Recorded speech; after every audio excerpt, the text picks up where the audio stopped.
Joining me today on the S.B.R. podcast is Joseph Santoliquito. Joe is an award-winning sports writer based in the Philadelphia area. Santoliquito is well known in the world of sports journalism, having written featured stories for SI.com, ESPN.com, NFL.com, MLB.com, Deadspin, and the Philadelphia Daily News. Currently, Joe is the sitting president of the Boxing Writers Association of America and widely known for his contribution to PhillyVoice. Without further ado, Joe, welcome to the show. Thank you. Thanks for having me, Brian. No, thanks, Joe, and thanks for joining us. Really excited for this episode. I think you have a lot to kind of lend us here on sports journalism with your history and what you know about the industry. So my first question kind of chimes in on that. I'm sure many of our listeners have read a couple of your articles. Let's briefly start the show by discussing your background. Who is Joseph Santoliquito, and how did you get involved in the world of sports journalism? Got involved in the world of sports journalism because I was too small to do anything else. Okay. My aspirations as a child was to grow up and be a professional athlete, and I discovered at a very early age, I think around 8 or 9, believe it or not, that early, that I wasn't growing too much. Looking at mom and dad and realizing I wasn't going to get any taller, even at that early age. And I remember, oh my God, this is you're bringing me back here a little bit. I used to fill up copybooks. Okay. In the summer, and I remember, oh wow, I didn't even get through this without being emotional here because pictures of mom are over here. It's a long show. Yeah. But I used to fill up copybooks just with ramblings of a child. Yeah. And didn't exactly know what I was doing or even writing about. But I liked doing it. Mm-hmm. And I didn't take it too seriously, but I like doing it. I just sit down and just fill time up. And I remember going to my mother. By copybooks, you mean just like a notebook? Yeah, Okay. A typical, Sure. notebook that you would get, grade school notebook. Yeah. Grade school copybook, and I would fill these up. And I remember going to mom, and I would run these things by mom. Didn't have mom too much longer after that. Mom passed away when I was 10. Okay. I was very young. And my father, God bless him, raised myself, my brother, my sister. Sure. So I suddenly went from a 10-year-old to a 30-year-old. And I like to say I was a lot more mature at the age of 10 than I am now. Took on a lot of responsibility, but also sports was still a major part of my life. I remember in a time before cable, in a time when you were able to watch almost, they broadcast every away game on Channel 48. I think the Sixers were on 48. I believe the Phillies were on Channel 17. Mm-hmm. I think the Flyers were on 29. The Eagles were obviously on network TV. And I would consume everything. I would watch upstairs on a little portable set in mom and dad's room. And dad and my brother and my sister would watch whatever they were watching down here in the living room. And a lot of my time was filled up, again, filling up copybooks and stats and numbers and figures. The frightening thing is I am I'm in my 50s now, early 50s, yeah, I'll say. And I will say that I knew far more about sports then than I do now. And, you go through time where by the time I was in college, I was an All-American athlete before I've turned into this kind of a round, bald meatball that I am now. But I have a lot of the trophies to prove it. I was an academic All-American my senior year in college. What sports? As a competitive powerlifter. I was 132 pounds at one time in my life, able to bench press 290, deadlift 440, and squat 400 pounds. Clean, no enhancements, no PEDs for me. And I like doing it. And after school, bounced around to a couple jobs. I got a job, got my degree in sports journalism from Temple. Okay. I wrote briefly for the school paper then, just briefly, not a whole lot. But I really things didn't really kick in for me until I would say later. Okay. until I was in my late 20s. I had bounced around. I had done some work for the Delco Times newspaper out here in Delaware County, which you're a Sure. Delaware County guy. You're I familiar with am. Yeah. them. I had then bounced to the Neighbors, the Inquirer at the time, Mm-hmm. and did work for them for quite a while, from the early 90s out of school until the early 2000s. And I was biding my time, doing my thing, writing here, writing there. But I would say, Brian, I didn't really have an idea, clear-cut definition of what writing is and what it was then. I think it's a misconception that I believe a lot of young people that are getting into the field still undergo. They believe reporting is writing. Reporting the hell out of a subject makes you a better writer. That's going to turn around. I mean, knowing the who, what, when, where, why, that's important. That's the core of a story, the basis core of a story. But having color, I'll often ask a subject, let me see things through your eyes. Let me see what you're going through. Let me see what you were experiencing. How big was this room? What was the color of the wallpaper? Was you're in a hospital room? Was it tile? Was it rug? And I get sometimes people look at you like, really? You're being that specific? I said, well, yeah, because I'm not there. You're there. You see it, you remember it. And I need to paint a picture through your eyes. Yeah. I was the benefactor of being hired in October of 1997 by Ring Magazine, and it changed my life. I had been bouncing around, doing a little bit here, a little bit there, a little bit here, a little bit there, a little bit here, a little bit there, but never had anything substantial up until then. And at the time, they took me in as associate editor of Ring Magazine. It's a prestigious boxing publication that's been around now. I believe we're going to have our 100th anniversary coming up in a couple of years, either 2021 or 2022. Wow. Yeah. But our 100th anniversary is coming up. And that changed everything. It's like the key to the secret lock, Mm-hmm. and once Mm-hmm. you get in that door, you're kind of in that door.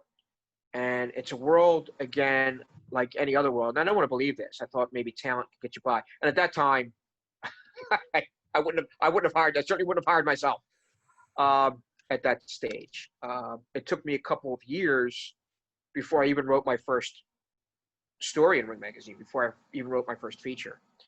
And through time, one thing led to another, which led to another, which led to another. I was fortunate enough to have a Hall of Fame editor, a gentleman named Nigel Collins, who was very inspirational and very life-changing in my life, because Nigel didn't pull any punches. Nigel was not of the school of here, everybody gets a trophy. He certainly was not from that generation. Joe, this is horrible. This sucks. Yeah. You better take your time and rewrite it. Or guess what? I'm going to get someone else to do it. And I was told that many times. And 9.9% of the time out of 10, he was right. He was right. Yeah. And through time and through anything else, Brian, you go through the trial and error of things. And through time, I discovered what good writing was and what good writing is. Yeah. Through time, I got to see things in a lot of different ways. And I still believe in learning. I still believe that I could be and I want to be better. I still work and try to hone my skills as much as I can, as much as possible. But that was the genesis. That was the beginning, and that set my course on a few things. And it led me into other worlds. You're ringside, and you're dealing now with I'm sitting there ringside with someone from Sports Illustrated. We get into talking. There's something there that's brewing, something there that I think maybe SI worthy. Well, it wasn't exactly SI worthy, but it was SI.com worthy. So it's a 500-word story in SI.com. And I got in touch with people from ESPN, and I started to do bit work here and there for ESPN. And I said bit work, maybe an 800 to 1,000-word piece here and there for them. But one of my biggest breakthroughs was a piece I did, I believe this is 14, 15 years ago now. It's a piece I did on a high school wrestler named A.J. Deadweiner. Mm-hmm. And the day before Mother's Day, it's a national story. AJ's father, in a fit of rage, shot and killed AJ's mother. AJ's mother died in his arms. And AJ's younger brother then in turn shot and killed their father. So the day before Father's Day, in a 15-minute span, this family lost their parents. This family lost their mother and father. Unbelievable. Yeah. And that kind of launched me. That kind of launched me nationally. It's a story that got millions upon millions of hits. It was on ESPN page 2 at the time, they called it. For about 2 or 3 weeks, it led to a Sports Center piece, and it led to a contract with ESPN for me. And it was a nice deal. It was a nice lucrative situation. And it worked out very well. And I progressed. I started to see things in other ways, and I started to develop as a writer, and I started to see it. I found what that difference was between writing, what real writing is, as opposed to reporting. And I was not afraid to take on different subjects, different things. I was there at ground zero, for example, when the Duke situation went down, if you remember that, Brian. I think you were a kid when that went on. Exactly. Lacrosse exactly. Scandal. Yeah. There were 3 young men that I knew on that team.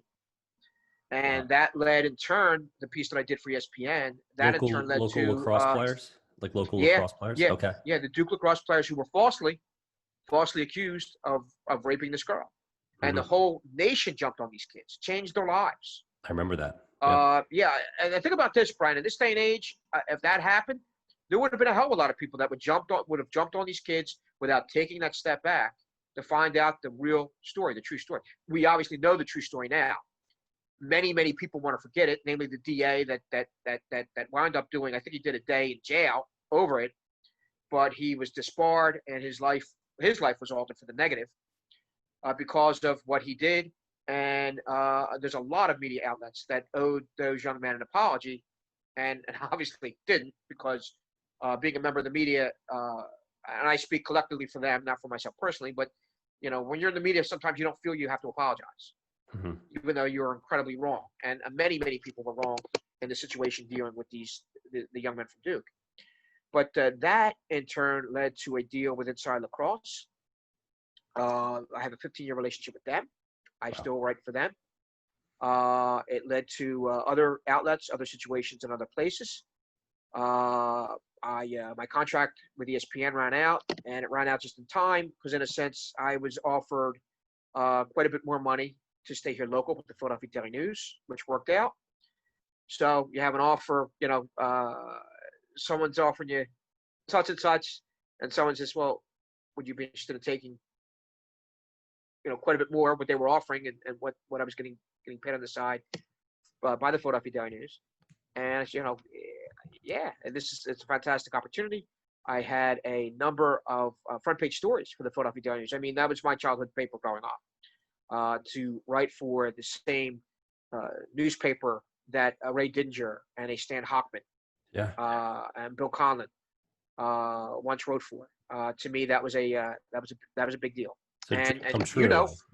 Because I actually did a piece involving you and your dad on and children and the number of young men, concussions, and what happens to young people playing the sport of football at a young age, and how that's and this was in 2010, I believe. This was 2010. Yep, correct. 10 years ago. Yeah. So I had a great experience there. It was a fantastic time. They had undergone budget cuts like the media industry has gone through widespread. Sure. Yeah. And then I had a year which I won't forget anytime soon. You go from ESPN, and you go from Sports Center hits, and you go from front page pieces in the Philadelphia Daily News to 2012, where suddenly things changed drastically. Some things dried up, and I had a situation where Ring Magazine decided to move from Fort Washington to Los Angeles. And with it, they decided to move without me and with the esteemed Nigel Collins. So they took off without us. They gave us both an option, whether or not we wanted to stay with them in a limited capacity. I chose to. The esteemed Nigel Collins did not. And through time, that led to me being back in the fold with Ring Magazine. That happened very recently in March of last year. Again, a contract was signed and put me back in their good graces. But I vowed I'd never be stuck in that spot again. 2012, so I lose my job at the Ring. I should laugh at this, but it was pretty bad. Lost my job at the Ring. Some things dried up on the freelance level. Okay. And wound up losing my dad all in the same year. Oh. So it was a hell of a triple header. It's just matching dad. When my mother passed away, my dad lost a job. I shouldn't laugh at this again. It's bad that I'm laughing over, but it's so ridiculous that it's kind of funny on God bless dad and what he did and how he fought through it. And thinking about that, I mean, Jesus God, what I was going through was easy. So my father in 1 year lost his job after about 20 years, lost his car, good old our blue Chevy broke down, and then I think it was a couple of months later, lost mom. So dad's trifecta certainly beat mine. Yeah. So what happens? You're there. You're at the nadir. You're at rock bottom. And this is 2012, you said. This is 2012. 2012, Yeah. And I said, okay. you know what? Never again, man. I'm going. And you start building up, Well, I had a relationship with Ring, and began up in the ante there. Had a relationship with Inside Lacrosse. I began up in the ante there, getting and taking anything under the sun that they were willing to offer me. Same thing with Ring Magazine as a contractor. You're doing bit work here and there for them. And then suddenly I had CBS Philly doing side work for them. And I'm starting to do side work for some other different publications. PBC, Premier Boxing Champions, started to sprout up. They were offering very, very good money for freelance pieces. And I just got my hustle on. And it was 6, 7, 8, 9, 10. At one time, I think it was 12 different people that I was doing outside work for. And mainly as a freelancer or mainly as a freelancer, yeah. Sure. Yeah, as a freelancer. Paid per story. Explain real quick how that works. Like, when you're a freelancer? For me, I deal with contracts. Sure. I deal with contracts. So, for example, I have a deal with PhillyVoice, and they were one of the biggest people that I hooked up with. I have a certain amount of stories that you have to write per month, and you get paid a certain amount of money. And I like to say, because I know for a fact, I mean, there was a lot of people for the Philadelphia media, and some of which are still there. Others, by the way, that I came up with that used to turn around and do the little sticker behind the back. Hey, here's freelance Joe. Huh? He's parachuting in again. One of those things, and not worthy enough to be in their presence. But you know what? You make a lot of crumbs here and there and here and there and here and there. Well, suddenly, when you put all those crumbs together, Brian, it makes a pretty nice chunk of change. And here's the other sticker is many of the people that had some, I can go derisive. Yeah, many of the people that might have had some derisive things to say are no longer in the business. They're no longer around. They're one trick pony, really. Right? I just there's some very, very talented people. I'm not going to dispute any of that, but you know what? There's sometimes it's pay attention to yourself. Look at what you're doing. Don't look at what the other guy's doing. Yeah. And that seemed to help me, and it helps me to this day. I mean, it was just what it was. It was Ring. It was Inside Lacrosse. It was MLB.com. It was CBS Philly. It was CBS National. I started doing some stuff for CBS National. I still do. It was the Shadow League, shadowleague.com, doing some things for that. And again, getting my hustle on and being you have to be incredibly organized to do the things that I was doing. NFL.com, I was doing stuff for that. So it was, it added up. And I mean, the only drawback I think from being a freelancer is sometimes you have to wait for the check. But all the people that I work for, I've had relationships with for at least 10 years, Sure. With the exception of Philly Voice, which began in 2015. And I can't say enough about Philly Voice and the opportunities they've given me. And I work with some amazing, really, really great people there that have been very, very helpful for me. And again, it's interesting, Brian, when you do something. And for example, the Deadweiner story I was telling you about on the high school wrestler, Hmm. that spun off and led to Which was also a opportunities. award-winning story, wasn't it? Yeah. It was nominated for an Emmy. It was nominated. Yeah. The piece was nominated for an Emmy, and I did a piece for ESPN.com on deaf baseball, deaf softball, and that was nominated for an Emmy. So I'm a two-time Emmy nominee. I got beat out one time, I think, by a cartoon Stanley Cup sword wielding cartoon. I don't know what the other one that beat me, but I remember the one that I went up to New York, and me in a suit and tie. That would shock a lot of people that know me in a suit and tie. But I went up there, and we had a shot, and I was there with the big times. It was a very, very interesting experience. But I found my worlds that I was dealing with. None of them, I mean, I like to say I have 10, 12 oars in the water, and none of them bounce into each other. Ring Magazine's not going to ask me to do an Eagles game. Philly Voice is probably the most diverse. They'll ask me to do a little bit of this, a little bit of that, a little bit of this. But 99.9% of the time, it doesn't conflict with anything else I do. Ring Magazine is certainly not going to ask me to cover a lacrosse game. Some of the stuff I do nationally, it may be Philly-centric. Flyers, Sixers, Eagles, Phillies centric. But they're not going to turn around EasternPAFootball.com, for example. A friend of mine that does a very, very good job with his local website. He's not going to ask me to do, hey, listen, Notre Dame's coming to play Temple, Joe. Can you cover it for us for, give us 800 to 1,000 words for $250? So those things, like I said, through time, they accumulate.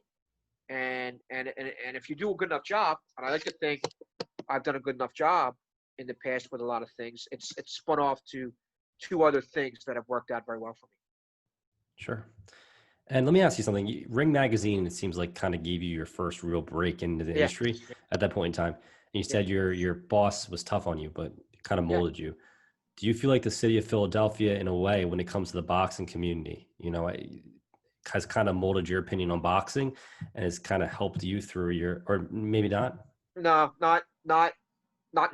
Not now. It's a shame because Philadelphia is a great fight city. Sure. Philadelphia still has a lot of great fighters. Philadelphia still has a lot of great fighting stories. But they do not cover the sport, and they almost blatantly refuse to cover the sport. They abandoned it in a way. And what I simply do is when there's a major fight in the city, I'll tell a promoter. I mean, they go through me. A lot of them go through me. Who should we contact media-wise? Who should we let know that we're doing this and doing that? And I tell them, hey, listen, would you rather have it in ring where it's going to be seen by, tens of thousands of people and they're boxing people, they're going to see it? Mm-hmm. Or would you rather have it go through or try to pitch, your local newspapers, your Philadelphia Daily News and Philadelphia Inquirers on the story that, they really don't care about? It's a great story, but it's boxing and they can care less. If it's Eagles and it's someone from the Eagles has stubbed their toe, give me 1,000 words on it. But if it's a fighter who grew up in poverty, whose dad was not there, and mom might have been a crack addict, and this guy almost raised himself, but he had an older sister that raised him, and and the trials and tribulations they've been through, which hypothetically would be an amazing story. They have no interest. Well, guess what? Mm-hmm. I do. Yeah. And it'll be up on PBC. It'll be up on Ring Magazine. It'll be on ringtv.com. And it'll get national play and it'll get international play. It'll be read by far more people outside the Philly area than it will by people inside the Philly area. But if you're a fight fan and you're in the area and you're in Philadelphia, you know where to go. Sure. There's a lot of really good outlets and a lot of really respected outlets out there to go and pick up boxing. And that's a shame. A very dear friend of mine, I consider him a second dad, Bernard Fernandez, who's a Hall of Famer. Bernard just got inducted, or supposed to be inducted in May. He'll be inducted in June. He'll be inducted next June, obviously because of the COVID-19 pandemic. Things were shut down. But when Bernie left, and I believe that was around, I think it was around 2013, 2014. So I know it was April 1st. He likes to joke around about being, April Fool's Day. But when he left there, they have not found a replacement, nor did they seem willing to find anyone that has no interest in covering the sport on a regular basis. Well, not even a regular basis, even a quasi regular basis. And they just, you know what? If they don't want any interest, that's fine. These guys are the same guys that have been ignored their whole lives. And, if certain local media want to turn around and take that approach with them, then so be it. There's a lot of other guys out there, guys like me, that'll pick those stories up, that'll write the hell out of those stories, that will give these guys the justice and the attention that they deserve. Do you see yourself? I know boxing is an incredible global sport too. Yes, it is. I know that far more global than it's ever been. It's extremely global. So my girlfriend's actually from Ukraine, and I know. Yikes. Oh my God. Okay. Alexander Gvozdzik, is it? I know. Bostic. Yeah, huge boxer last year was here at the Leocore Center. Yes, I was there covering the fight. Yeah. Okay. So Bostic stopped. No, Bostic was stopped by Better BF. Better BF stopped Bostic. Yeah, and so the only reason I know that is because her grandmother in Ukraine was asking her if she was going to the fight at the Leocore Center. Okay. Right, and then that led to a whole discussion about Vladimir Klitschko and all these other boxers that are Ukrainian. And then that, the political side, I think Klitschko is a huge political figure in Ukraine, not to go into the Ukrainian politics, but literally the older brother. Exactly. What I'm saying is I was there with the brothers. Really? 15 years ago, 17 huge years guys. Ago, they're gigantic. Yeah, but it's. I mean, they kept on trying to pick me up on the top of my head. It's not just Eastern Europe; it's everywhere, right? Boxing, it seems like it is, and that's something there where I like to tease people that know me. I'm very big in Germany. Really? Very big in Spain. I'm very big in England and some South American countries because they'll have me on. I've been asked to travel, obviously, as the president of the Boxing Writers Association of America, as a liaison, we'll say. But it's nice to get that kind of respect. It's interesting that you get that kind of respect from nations, major newspaper outlets. The newspaper business is still very big in Europe. I mean, you have papers in Berlin and Munich. Papers in Germany, papers in London that dwarf the Philadelphia Inquirer and that dwarf the New York Times. I mean, these are gigantic newspapers, and you're on the front page of the sports section there. And here you can't get two paragraphs on a fight that happens down the street. As a matter of fact, when Better BF fought Vostok at the Leocore Center, I don't believe there wasn't a representative from any Philadelphia media that was there to cover the fight. Wow. And again, like I said, Brian, it just feeds right into what I was just saying a few minutes ago. That just, what, if they want to go that route, that's fine. Vostok was a great story. Granted, he's not, from South Philly or West Philly, North, South, East, West Philly, North Philly, whatever. But here's a guy that grew up and was a self-made man, and he has a law degree, which I found very interesting. So interesting, yeah. Yeah. As a matter of fact, they were both college graduates. Better BF was also a college graduate, and it was a great, amazing rock'em sock'em kind of fight. But one of the top-ranked guys came to me. They were the guys promoting the fight. He said, "I don't know, Joe. I don't think ever again we're going to have something this large here in Philadelphia. We'll have a club show. We'll do something at a club level, maybe the 2300 Arena, just off of Delaware Avenue or something like that. But nothing like this. I mean, if these people don't know what the score is and they don't know what's going on, the heck with them. We have other places we can go. Like for years, Vladimir Klitschko fought in England. Yeah. Oh, why doesn't it come to the States? Why doesn't it come to the States? Why doesn't it come to the States? Well, why? It's easy. Why? Because he's fighting in front of 93,000 people at Wembley Stadium. That's why. Because he's on every TV station. He's the front page news of every newspaper that's still obviously that's still circulate. So why come here? Why come to the United States if you're going to get that kind of attention over there?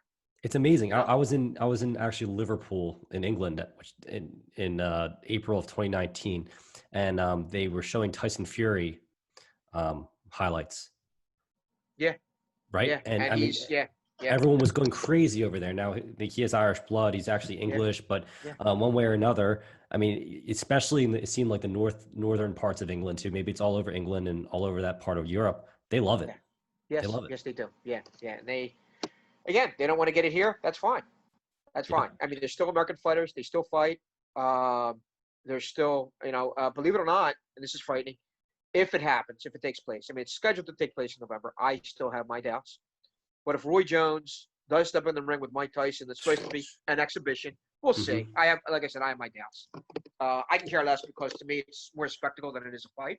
Yeah. But there'll be far more mainstream interest over that than there will be deserving guys that deserve, the accolades, the ones that deserve the attention. I also will say this: we are getting more boxing on, for example, Fox. There was a nationally televised Fox show this past Saturday night. There's going to be another nationally televised Fox show again this Sunday night that I'll be covering off the TV for the time being until this pandemic subsides. Mm-hmm. Excuse me, but I enjoy what I do.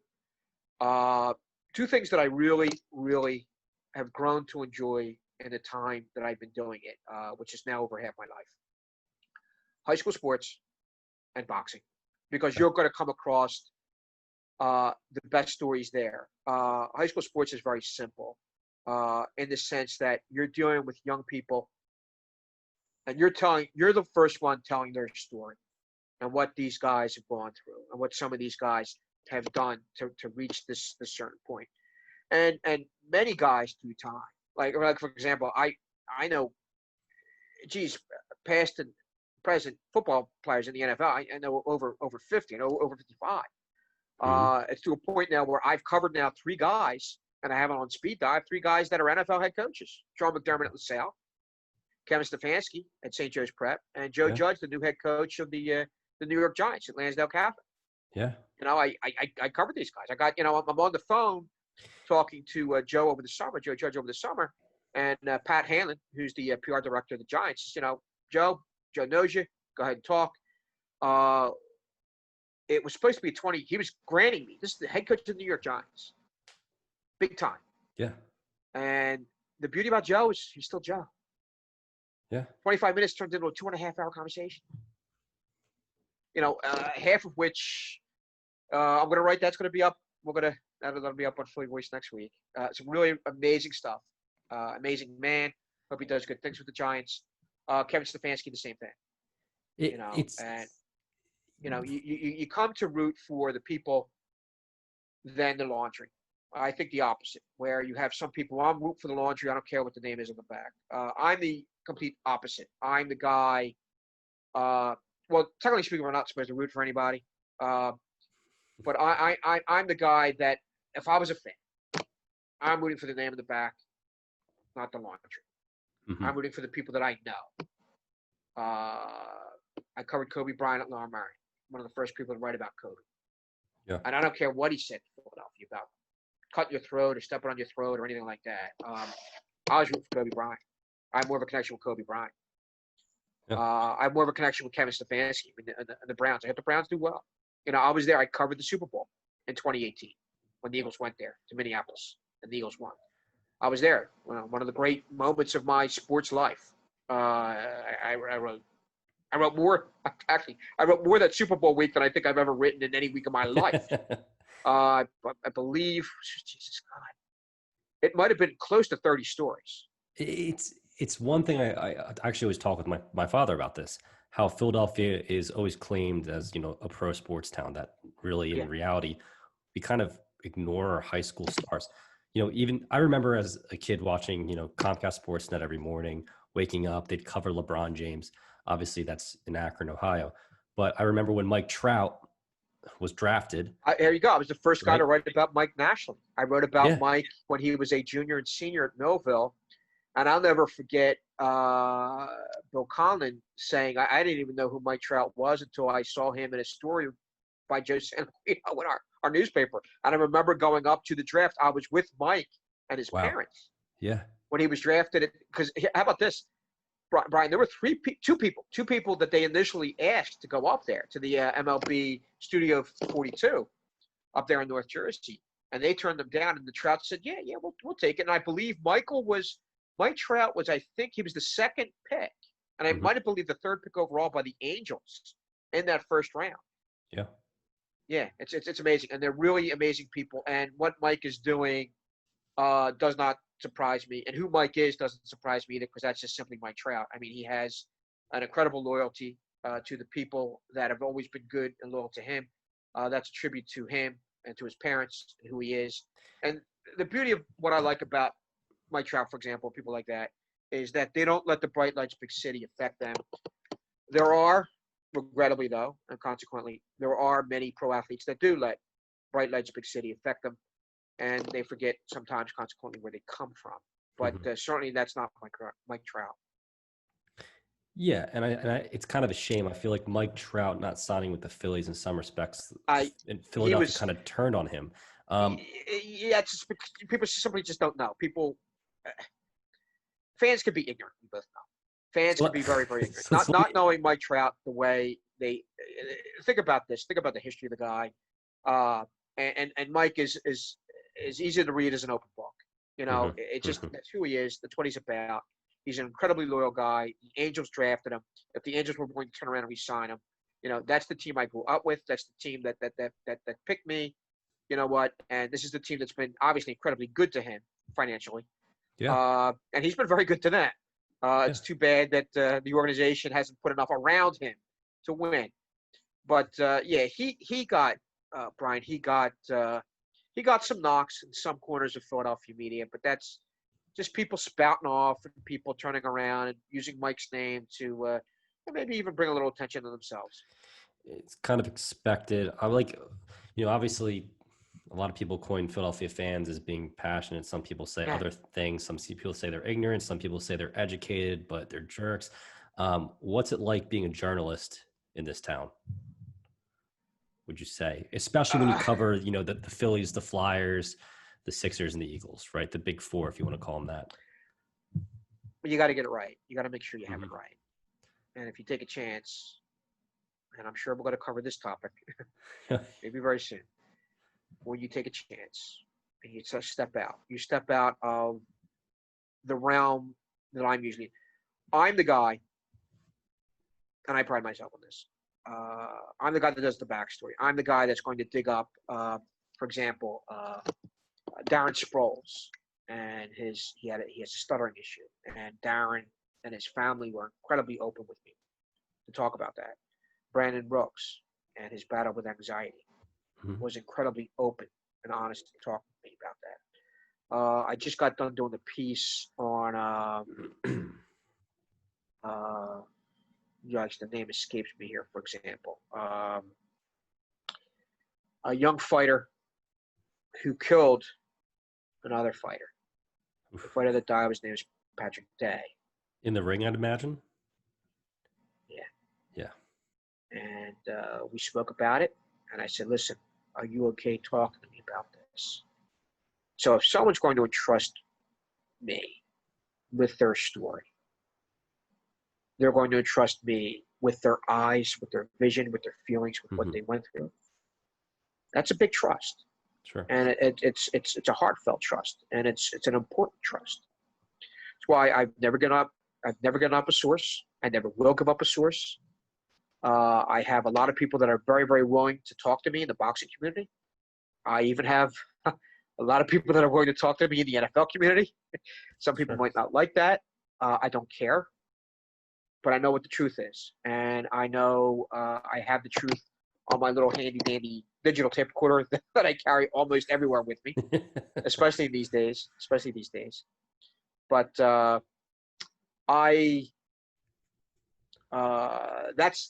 what I love to do. I love to write those backstories. I had just gotten done doing a series for Ring Magazine on managers and their personal stories and their backstories, and I'm talking to one manager who I've actually become quite close with. His name's Peter Kahn. He's Florida-based, and Peter came up with Don King. Peter just out of Syracuse. Okay. His first job was with Don King because Don King had owed him money, and he had to track Don down for a couple $100. That's awesome. So he starts, and we're talking about his background, and we were about maybe 45 minutes into this conversation. And then Peter pulls out an, oh, by the way, my grandmother survived Auschwitz and Birkenbelsen, and she's 95 and she's still alive. So, what? Yeah. Oh, my grandmother's a Holocaust survivor. Are you kidding me? And she's still alive. He says, yeah. She was a teenager. She survived Bergen-Belsen and Auschwitz. The story's up. I mean, I want to, you or your listeners, it's Peter Kahn, Kahn, obviously my name, ringtv.com, and you'll see the piece. And then we wind up speaking for another 2 hours. Did this attribute to your fanfare in Germany? Did this attribute to your fanfare in Germany, or is it more than out of curiosity? The story specifically. You said you're popular. Oh, the story was his backstory. The story was okay. I didn't know if that was kind of the kickstart, if that had any connection with your okay. Yeah, the story was his backstory, but the story was how he and his brother grew up, and they were to ask Grandma Nona, what that number was on a forearm. Yeah. Grandma Nona would say, well, if I don't remember my phone number, this is my reminder. And Peter and his brother would look at each other, wait a second, the numbers don't add up. What's wrong with this? Well, here the numbers were the tattoo that the Nazis put on her as a teenage girl. Sure. And what she saw, what she endured, she and her sister were the only two to survive out of 13. And Nona, God bless her, tried and tried and tried. She finally had a child, a baby girl, who wound up being Peter's mother. So if Nona doesn't survive, his mother's not born. And obviously, if his mother's not born, Peter's not born. Yeah. So I thought it was a really, really, really incredible story. So, and I just forgot, Charles Conwell. Charles Conwell is the fighter that lost my train of thought there for a second. Charles Conwell is the amazing young man that told me his incredible backstory on when he had fought Patrick Day last year. And when Charles was getting ready to fight again in February of this year before the pandemic hit, I remember sitting down with him in person, just saying, hey, listen, what do you first off, do you want to talk about this? Do you feel open to talk about this? And I'll always approach someone about a topic like that. And my initial question will always be, are you okay talking about this? Are you okay? Yeah, I'm okay. All right. And then maybe just from covering high schools through the years, I'll get into it with someone, do my reporting with someone, and we start to talk, and I start to collect my information, and then I'll always, we good.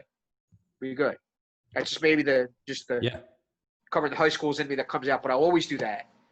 And I've been criticized by editors in the past, and people have turned around and made comments in the past about this in reference to, Joe, you're too invested. You care too much about the people and the topics and subjects you write about.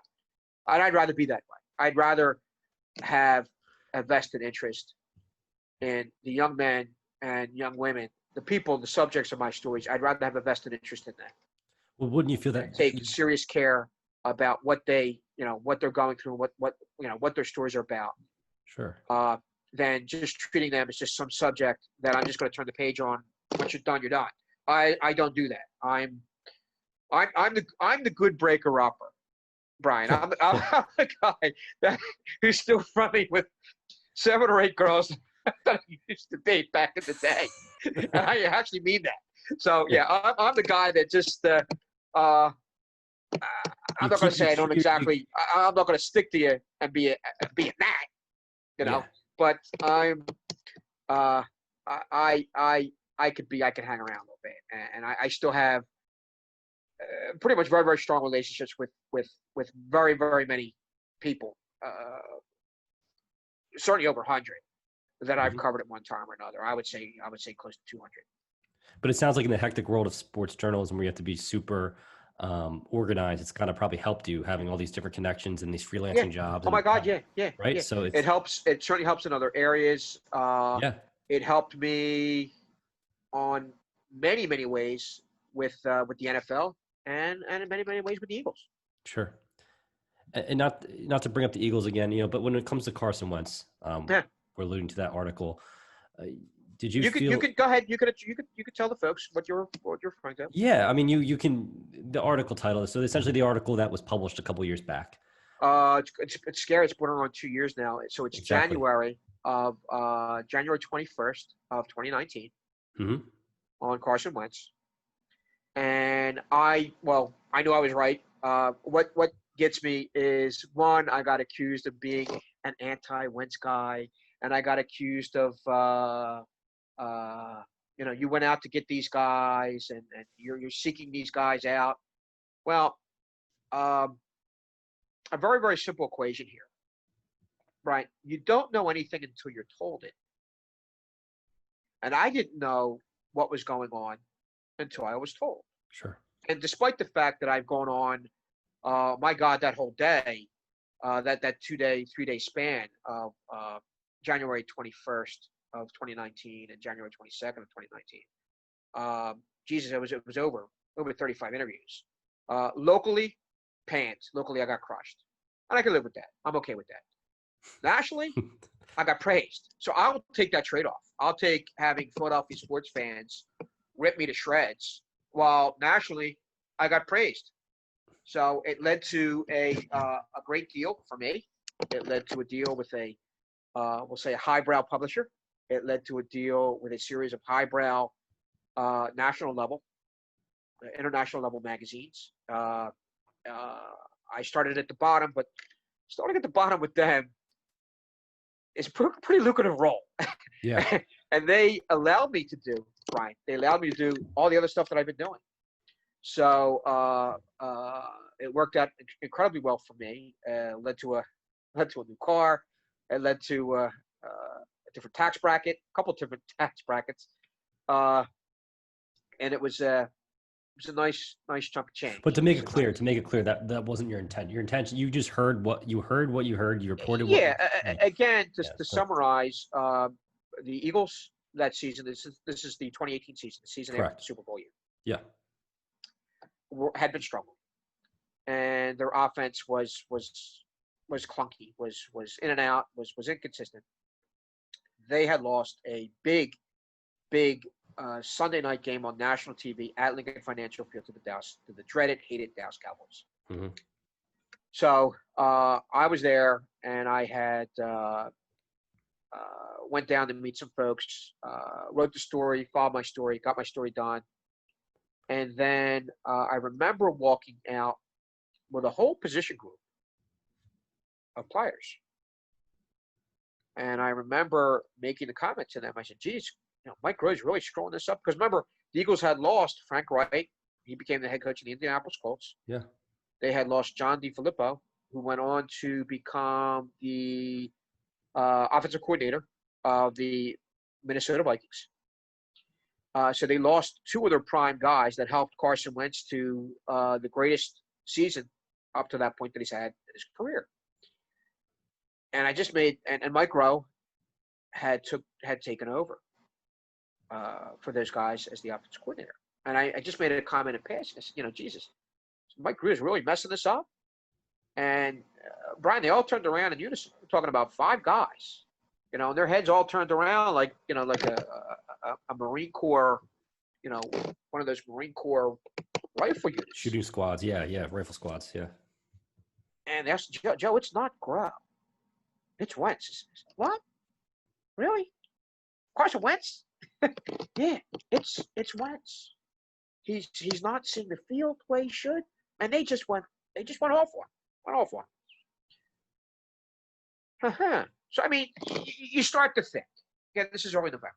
You start to think, and then I'm in the locker room, and I had a couple guys literally pull me aside to say, we're going to do such and such. Watch what we do. I mean, they're not handing over the playbook, but they said, watch what we do. And they were right. Yeah. And one thing led to another, which led to another. But something there that I got, again, blamed for, they had lost on January 13th of that year in the divisional round to the New Orleans Saints. The Alshon Jeffrey deflection that wound up being an interception. Mm-hmm. And the next day was clear out day, January 14th, 2019. And they gave, remember, Wentz had been taken after they had dropped to 6-7 with 3 games left. Wentz was replaced by Nick Foles. Remember that. I do. And also remember this too, Brian. Wentz was never put on the IR, ever. So Foles leads them to a 3-0 stretch run, which gets them into the playoffs. They go to Chicago, the double doink game. Yep. They start out like a house on fire against the Saints. Go up 14-0. Saints come back. Saints were a better team. But they had a chance, were in a position to take the lead in that game late. You remember that. And then you have the Alshon deflection, which turns into the interception. Season's over. Okay. So, got you disappointed. Guys are loading up, cleaning out their lockers for the offseason. And the Eagles PR department makes Carson Wentz available to the media.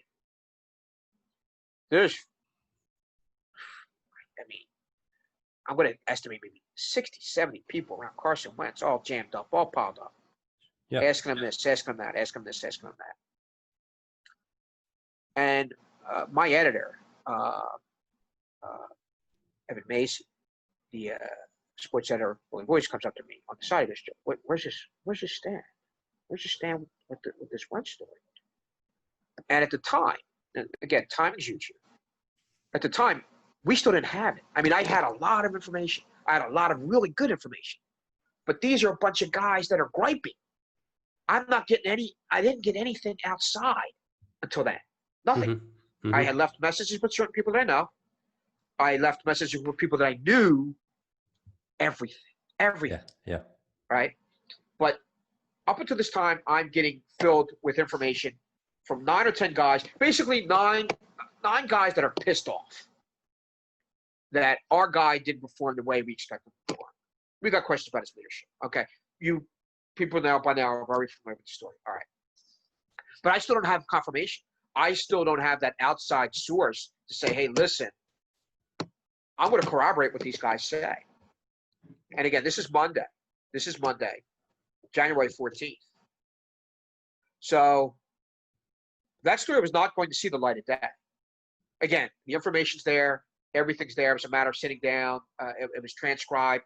All the quotes were done. I mean, it was 30 pages worth of material.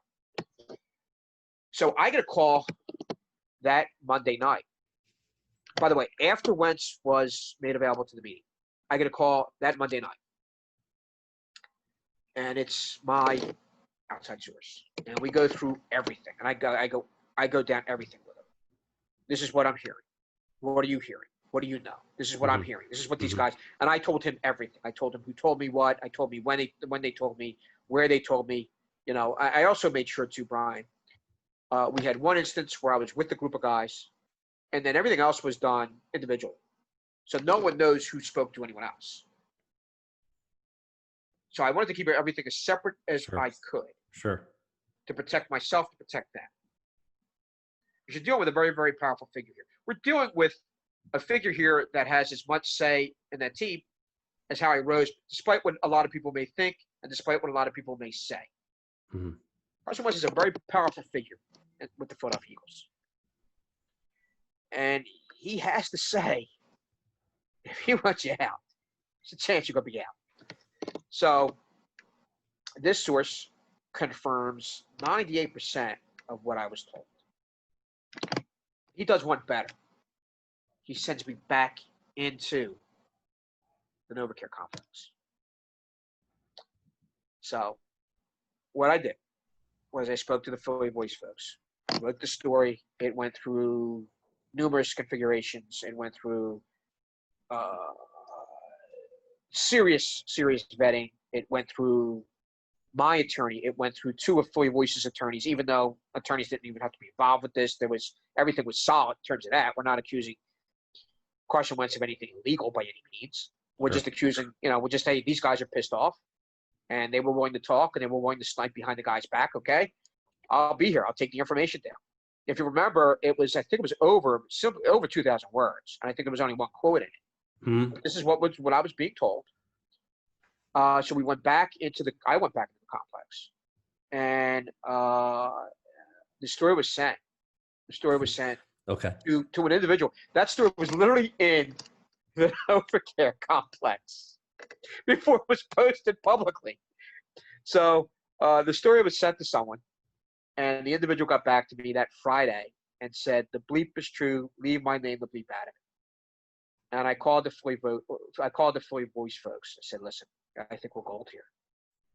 So that Monday, January 21st of 2019, we posted it at 9 in the morning.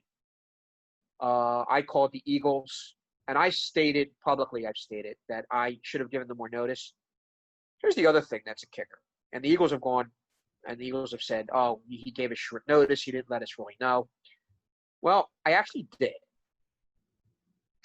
In the vetting, my own vetting, we'll just say I don't want to get too specific here with this, but a friend of mine, we'll say, who was breaking down all the material and double and triple checking all the tapes that I had. It's quite lengthy, some of the stuff.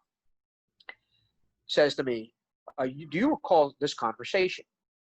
And it's a conversation here where I'm literally going down the Eagles locker room with many of the players that I spoke to for the story.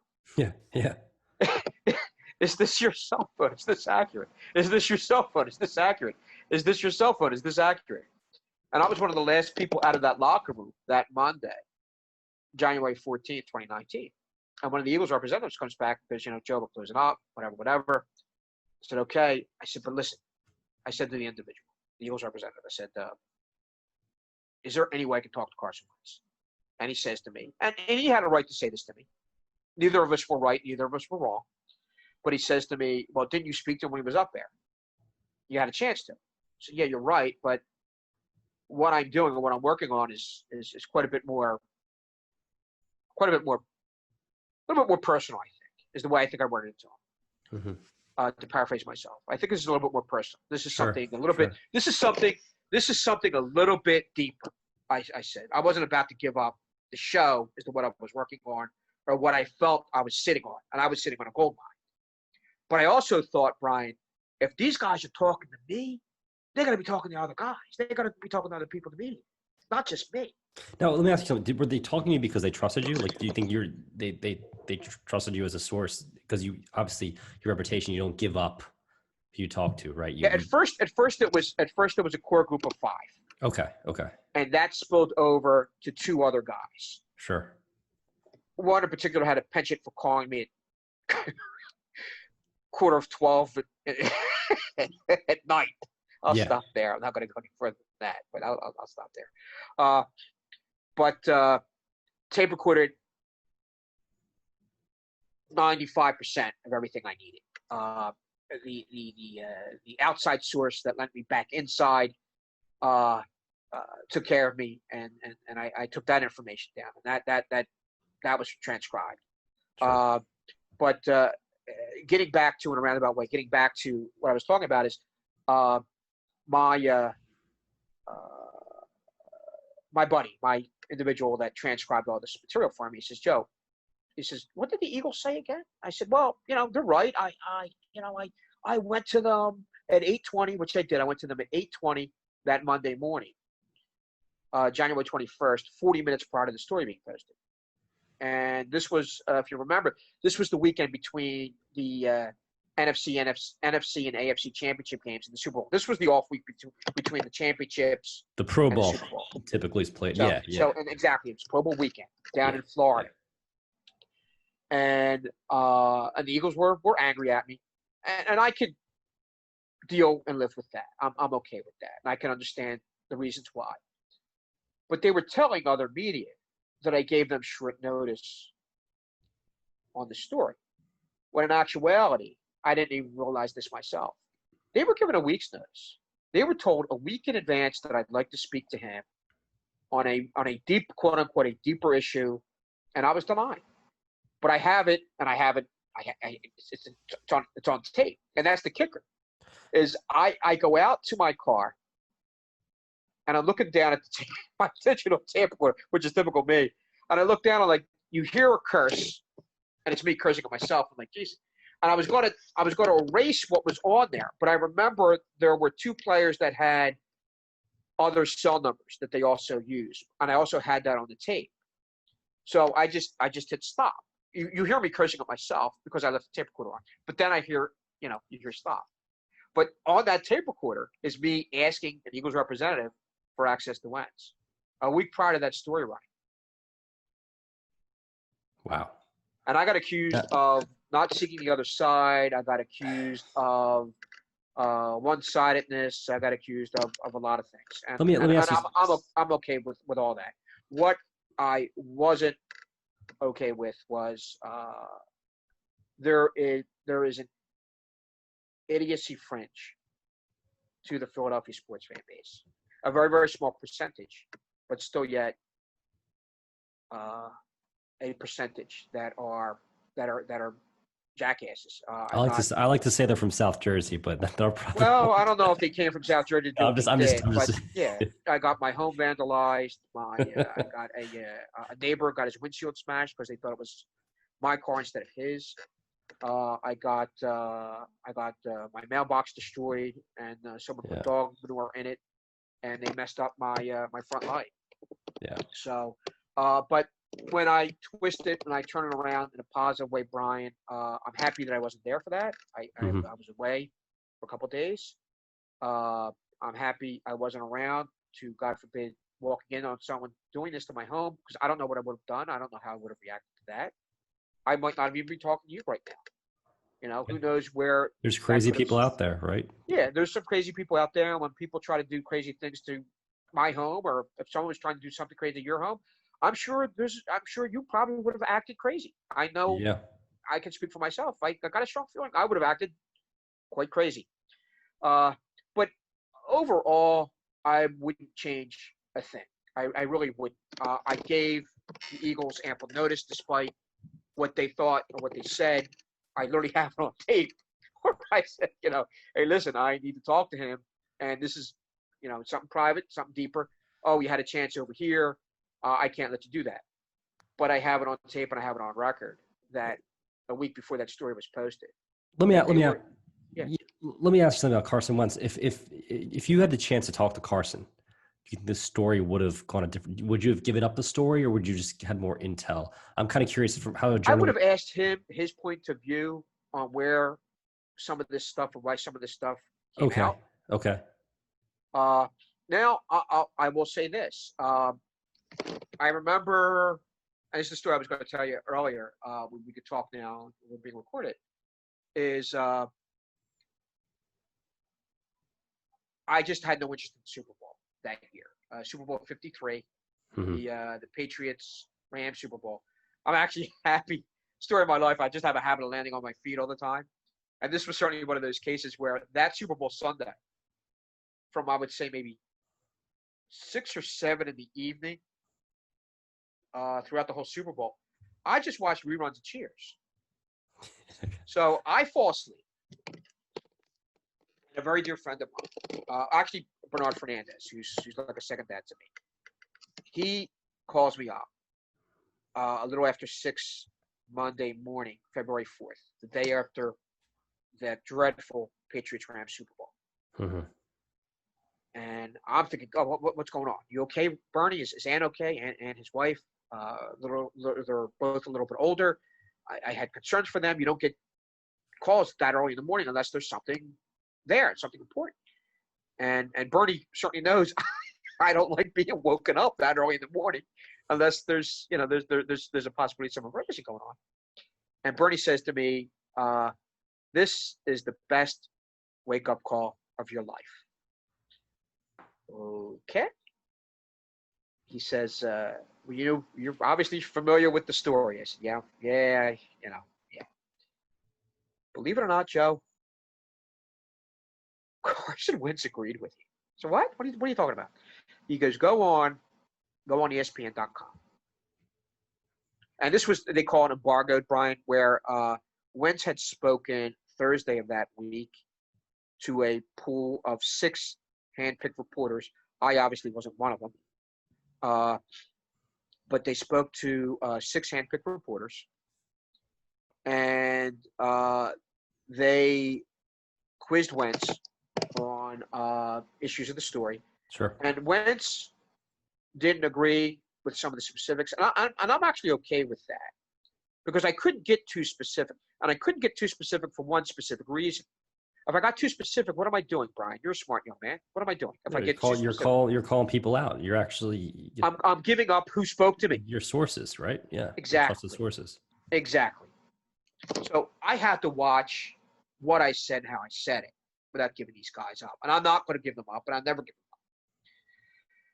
So Bernie calls me up that morning, Monday, February 4th, and I'm looking over this stuff, and I'm like, you got to be kidding me.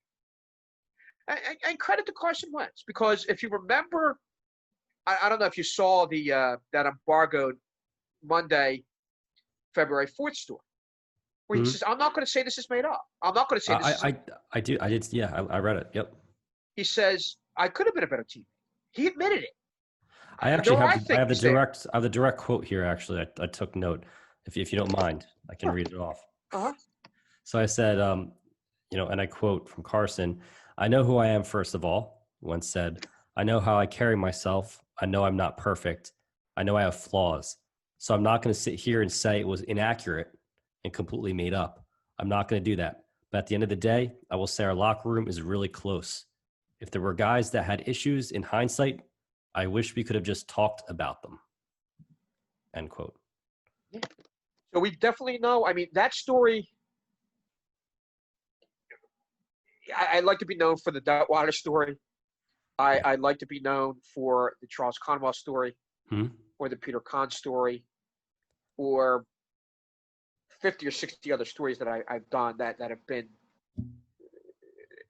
meaningful stories. Not that this story was not a meaningful story. By no means do I mean that. But, I'm known for this story. And in some Philadelphia circles, some fan bases in the city, they didn't want to take a look at that. And again, if you remember when saying, I'm not going to say it was made up. Mm-hmm. And he had that right to say it was made up. He had that platform to say he could have turned around and yelled fake news, and he didn't.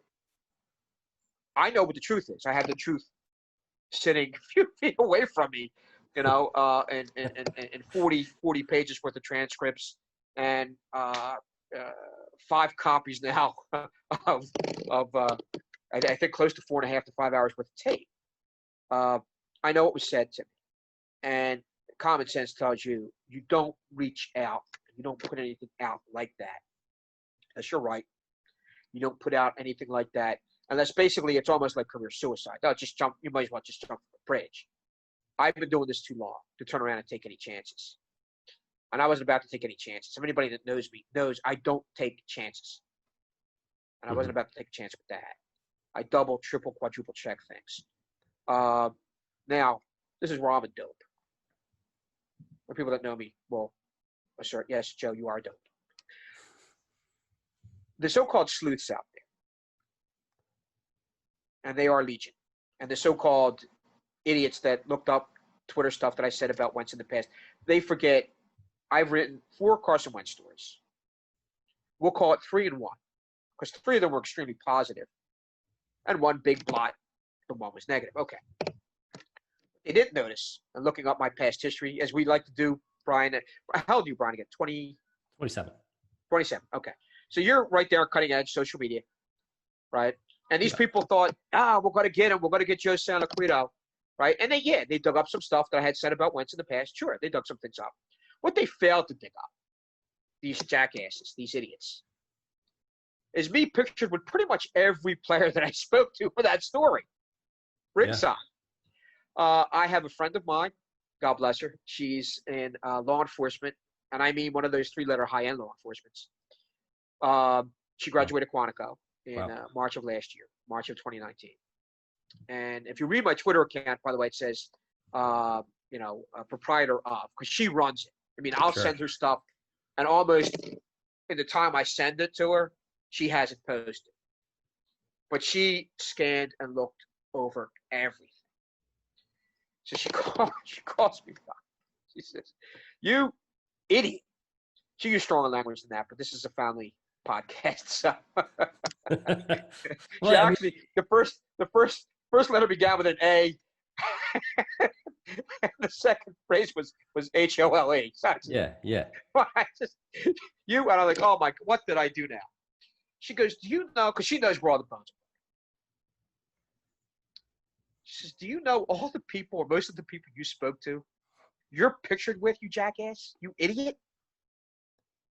Everyone you spoke to, or mostly you're pictured with ringside. So she went over, and she, God bless her, she wiped everything out. Wow. Everything. Okay. Thank God. So she wiped everything out, So and then on top of all that, it's not on the internet anymore. It's gone. no. On Wow. top of all that, so she wipes everything out. And on top of that, she helped. I think it was 2, 3. I got a handful of death threats. I got like 7 of them. They found 5.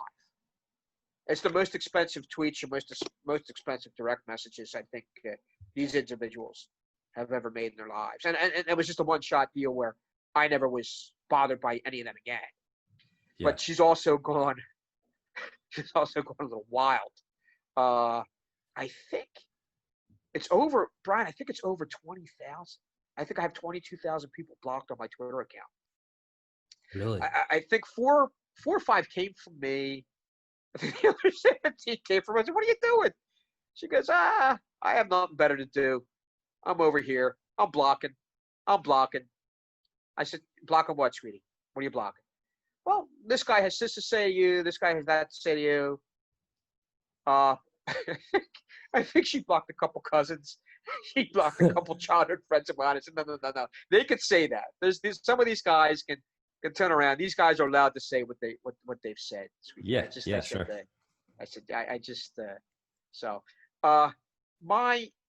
My one regret about the whole Wentz thing is that I didn't enjoy it as much as I should have.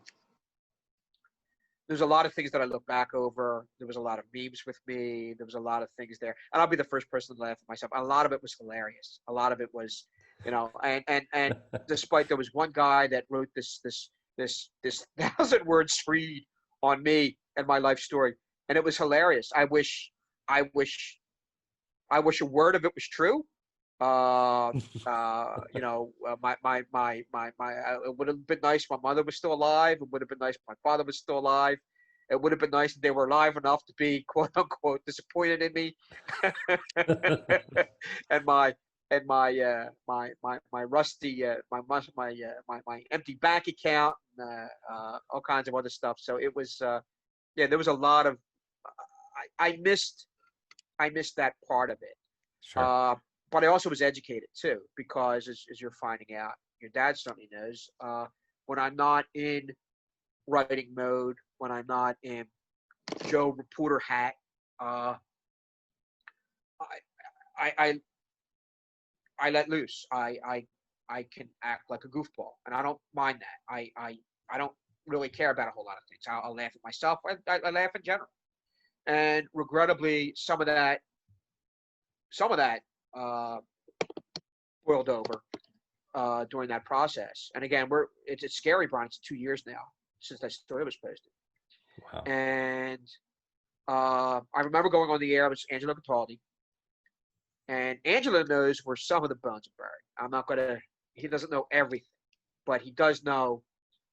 Here's something for you. After that story was posted, there was 5 prominent players on that team, 5 leaders of that team that I spoke to that very morning.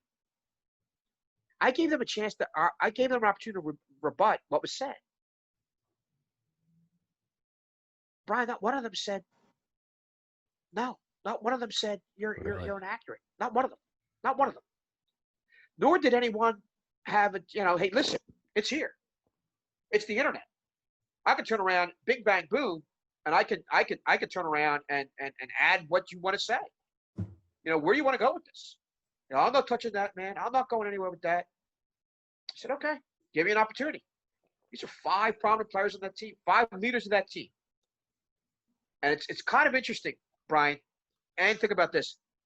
I think it's also a little bit damning. think about it. They had an opportunity to reply. They had an opportunity to turn around and say something and post something in that. Now, granted, it's kind of interesting. They were big on Twitter. They were big on social media.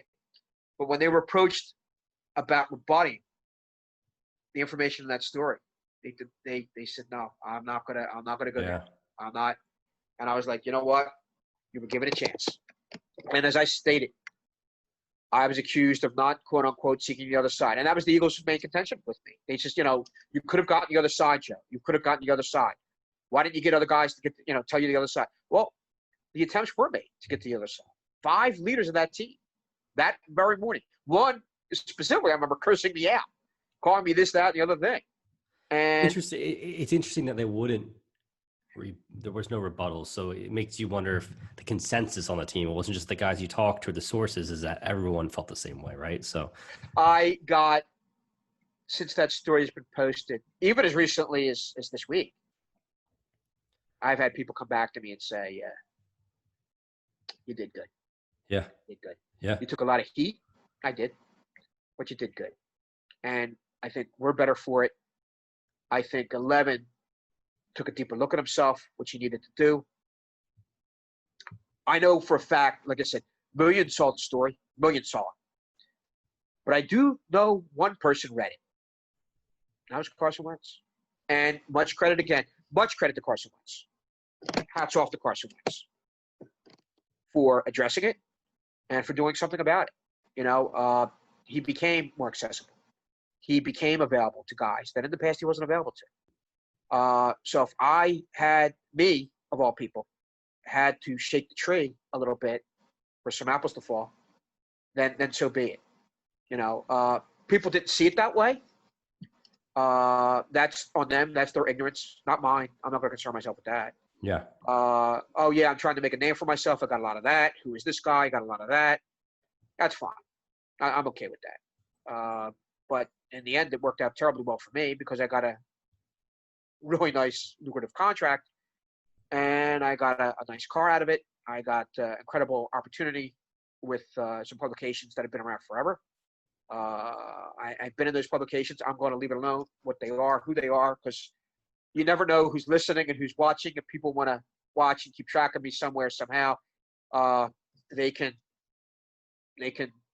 check me out in a magazine stand and go through the magazines. That's all. I'm not about to tell anyone who they are and what they are. The people that I know and the people that know me know the publications and know who and where they are. Because I was getting people calling the various publications that I work for, asking questions, trying to delve into my past. And again, I'm not going to open myself up to that again. So sure. I learned, Brian, a lot of lessons with this. I learned that you can't always be flip. Not everybody's going to understand my strange, wacky sense of humor. For example, I'm on again with Angela. I was on the day after the story was posted, January 22nd, 2019. And I said, I'm the best thing that happened to Carson Wentz. And in that context, kind of laughing and joking. And the people that know me were laughing. They thought, it's just Joe being an idiot again, being typical goofy-ass Joe. Carson Wentz's parents are the best thing that's happened to Carson Wentz. I'm not the best thing that's happened to Carson Wentz. I could say that here. I could say that on your podcast. I have no issue saying that. And how that was said in the context that was said, it was said in jest. It was taken way, way too seriously by idiots. Mm-hmm. And that is the world that, regrettably, that we live in, that we have to watch every little freaking thing we say in this day and age. And I was in a high, very filled with myself mood, and just said something off the cuff. And I don't regret saying it. What I do regret is how people took it. And they took it, obviously, took it far more seriously than I meant it. Sure. Your father, like I said, knows me well. You're getting to know me well. And I'll be the first person to laugh at myself before anybody else has a chance to laugh at me. And that was certainly one of those cases, Brian, where, like I said, maybe they took it kind of like it was a malicious comment, right? Yeah, I think at that stage where anything I did and anything I said was you could be attacked for. Yeah, yeah, and like I said, I'm okay with that because locally bashed, nationally praised, and I will take that trade off, and I have no Sure. issue. I'll take that trade off any day of the week and twice on Sundays. Well, Joe, thank you so much for joining the show today. It's a great discussion. Really enjoyed it. Yeah, yeah, no, I And appreciate it. Appreciate you having me. And anybody that's younger, that's watching this and taking this in, don't be afraid. That's, I think, because for me, even at the stage of my life, the stage of my career, I'll be open. I would be afraid. I used to be afraid of taking those things because I heard and I hear a lot of things in the box, certainly in the boxing world, and sometimes in the football world, a little bit in the hockey world, a little bit in the basketball world. But you hear things, and I hear things, and you're there, and you're there in different settings with people, especially like, for example, after a fight, big fight in Vegas. And I remember one specific instance. I was hanging out with Donovan McNabb. okay. And he was fat Donovan. He must have blew up to be. He looked like he was 260 pounds. He was all over the place, and it was a very, very interesting evening. I don't Yeah. know specifically what some of the things were said, but they weren't exactly positive about the Eagles. Sure. I can say that at the time, and he was still an Eagle. I think it was the tail end of his career with the Eagles. But I remember it was a fight. It was a big fight in Vegas. I would not turn around and betray a Donovan McNabb's trust in a setting like that. But what I would do now is try to get him aside and just say, hey, listen, would you like to elaborate more on that stuff? I got a strong feeling he probably would have said no. As a matter of fact, he would have said no. But this, in this setting, with these guys, with these players, and the Wentz situation, this had been brewing for some time. Sure. There was some things there, and the beauty of it, which I found interesting, is through time again you find out, which I had peace of mind in. One, I knew I was right, and I knew I was always right with this. And here again, it's funny how things go. You get this and you get that, and you get all the slop thrown at you. But when someone's wrong, and a lot of people in the Philadelphia region were wrong, media, not media, and despite the fact that they were wrong, and they were wrong, they're not going to admit they're wrong. But I knew all along I was right. And then I remember specifically, if you remember the story, Brian, the piece that Jeff McClain, who's a very, very good reporter, excellent reporter. Actually, I love the way Jeff attacks the job. And I love the fact that Jeff is not an Eagles cheerleader. He's not a pom-pom, rah-rah guy. Jeff will ask the tough questions. Jeff will dig deep. And Jeff, with my story, I'll give him points for this, that he at least gave me the benefit of the doubt. And he did, if you remember, he did a follow-up piece that was around this time last year. It was prior to last season. And the piece was on how there were issues with that 2018 team. And there were things going on. And if you remember the story, I believe it was Zach Ertz that said, yeah, there were problems on and off the field. Well, I'm not going to say the PhillyVoice story was right, but I'll say there were problems. There were problems. There were issues on and off the field. And I believe it was Jeff McClain himself that wrote in the story, well, yeah, there were a few facts. I alluded to why there were a few facts, but there were a few facts in that story and what few facts there were. Well, obviously, Wentz refuted those facts.